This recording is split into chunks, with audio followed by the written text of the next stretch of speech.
The Ministry of Ungentlemanly Warfare has a surprising connection to James Bond.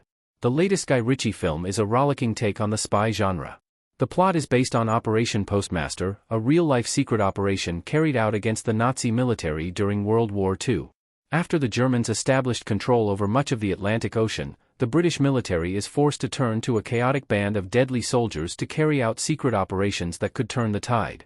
This serves as the central story for the Ministry of Ungentlemanly Warfare, which is now out in theaters. Led by Gus March Phillips, a five-man band soon found themselves coordinating with spies and local militias on the Spanish island of Fernando Po to target the German naval superiority.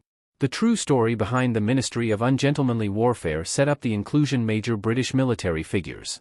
This includes one who helps coordinate the group, who eventually became more famous for his literary work instead of his actions during World War II. In fact, the protagonists of the Ministry of Ungentlemanly Warfare quietly played a part in inspiring his most lasting contribution to pop culture. James Bond creator Ian Fleming is in the Ministry of Ungentlemanly Warfare. Ian Fleming's role in the Ministry of Ungentlemanly Warfare, explained. Alex Pettyfer, Alan Ritchson, Henry Cavill, Hero finds Tiffin and Henry Golding on a sailing boat in the Ministry of Ungentlemanly Warfare. James Bond creator Ian Fleming is a minor but vital character in the Ministry of Ungentlemanly Warfare. Freddie Fox plays Fleming in the film.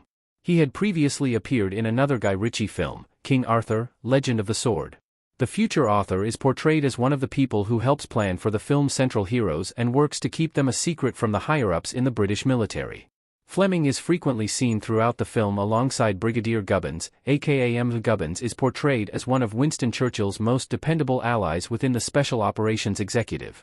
Fleming is loyal to Gubbins and Churchill, working alongside them even after being threatened with disciplinary charges by the Admiral of the Royal Navy. The film reflects Fleming's real World War II experience, which ended up serving as a major inspiration for his most famous creation. How the Ministry of Ungentlemanly Warfare inspired James Bond. Ian Fleming's experiences in World War II had a big impact on his eventual literary path. Ian Fleming did work alongside the Special Forces executive, although he was assigned to Rear Admiral John Godray instead of Gubbins in real life. As the war progressed, Fleming became more involved in the planning of operations to be carried out against Nazi forces. These experiences played a part in inspiring his spy novel Casino Royale, which established the character of James Bond. Fleming wrote the novel in 1952, less than a decade after the conclusion of World War II.